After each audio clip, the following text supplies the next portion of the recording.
মহালয়ায় মা দুর্গা আসেন, আবার মহালয়াতেই ফিরে যান। অভিনব একদিনের দুর্গাপুজো বানপুরে। হীরাপুরের ধেনুয়া গ্রামে আগমনী দুর্গাপুজো শুরু হয়ে যায় দেবীপক্ষে। দামোদরের নদীর তীরে ধেনুয়া গ্রামে রয়েছে কালীকৃষ্ণর আশ্রম। শনিবার ভোর থেকেই শুরু দুর্গাপুজো। তার আগে একই মন্দিরের রাতে অমাবস্যায় কালী পুজো হয়। তারপরে আগমনী দুর্গার আবাহন।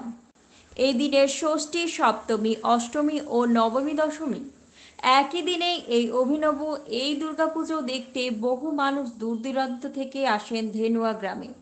পুরোহিতেরা জানান, বিভিন্ন খ্যান অনুযায়ী পুজোর লোকাচারগুলিও হয়। 4 রকমের ভোগ করতে হয় একদিনে।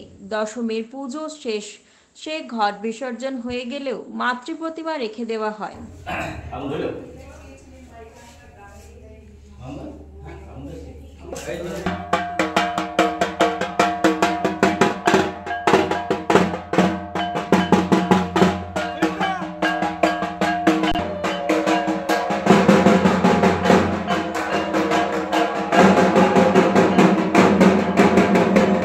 এই বৈশিষ্ট্য হচ্ছে আমাদের পুজোটা শুরু হয়েছে 1979 সালে। এখানে স্বপ্নাদেশ পুজো। এটা একদিনের জন্য মা এসেছিল মর্তধামে ঘোরার জন্য। আমরা যেটুকু আমাদের যিনি তেজানন্দ ব্রহ্মচারী বলেছিলেন, এইভাবে মায়ের আহ্বান করা হয়েছে। তো মা যখন আসছিলেন ওই মর্তধামে, তখন ও একা আসছিল দেখার জন্য যে আমাদের মর্তধামে অনেক অত্যাচার হচ্ছে, মানুষ আমাকে চাইছে, ভক্তরা আমার ডাকছে, তখন দেখার জন্য আসছিল। তখন ওর সখী ছিল জয়া, বিজয়া। ওরা বলেছিল আমরা সাথে যাব, মাকে আমরা ছাড়বো। সখীর সাথে ওরা এসেছিল এখানে দেখার জন্য। তখন ওই মা একদিনের জন্য এসেছিল মর্তধামে। ওই একদিনে এই জন্য ষষ্ঠী, সপ্তমী, অষ্টমী, নবমী, দশমী পুজো সব শুরু হয়। তো এই পুজোটা কি একদিনই হয়ে যায়? হ্যাঁ, একদিনেই।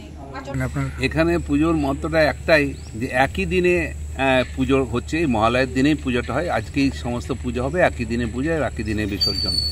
এবং দূর দূরান্ত থেকে এখানে আসে একটি কারণে, এই পুজো দেখার জন্য। এবং আমরা এখানে 40 বছর ধরে এখানে আসা যাওয়া করছি। আমরা আগে আসানসোল থেকে হেঁটে হেঁটে এখানে আসতাম, মনে করতে করতে এত ভালো লাগতো এখানে এসে। এখানে প্রসাদ খেতাম সকালে, সব বন্ধু বান্ধব নিয়ে গ্রুপ নিয়ে আসতাম। তারপরে আস্তে আস্তে কেউ মোটরসাইকেল, কেউ গাড়িতে আসছে, কিন্তু এই টানে কিন্তু সবাই আসে। এর একটা, এই যে মন্দির দেখছেন, এটা তখন ছিল না বড় মন্দির, আস্তে আস্তে হলো সবারই সাহায্য নিয়ে, এবং এইভাবে এগিয়ে যাচ্ছে। এবং দেখেছি দূর দূরান্ত থেকে সবাই এখানে আসে, তাদের পুজো দেয়, মনস্কামনা তাদের পূর্ণ হয়। নিশ্চয়ই মা তাদের মনস্কামনা পূর্ণ করে, তার জন্যই তার টানে আসে। আমরাও সেটা আসছি আজ 40 বছর ধরে। এই পুজোর বৈশিষ্ট্য হচ্ছে, প্রথমত মূর্তিতে আপনারা লক্ষ্য করেছেন যে মা দুর্গা একা নেই, ওনার পাশে জয়া বিজয়া আছে। কিন্তু যেটা মা দুর্গা পুজো হয় সেটাতে 4টে মূর্তি থাকে, মা দুর্গা, লক্ষ্মী, সরস্বতী, কার্তিক, গণেশ। কিন্তু এই মূর্তিতে আছে জয়া বিজয়া। এটা কেন? এটা তো আমরাও প্রথম শুনেছিলাম, হতবাক হয়েছিলাম যে এরকম কেন হয়।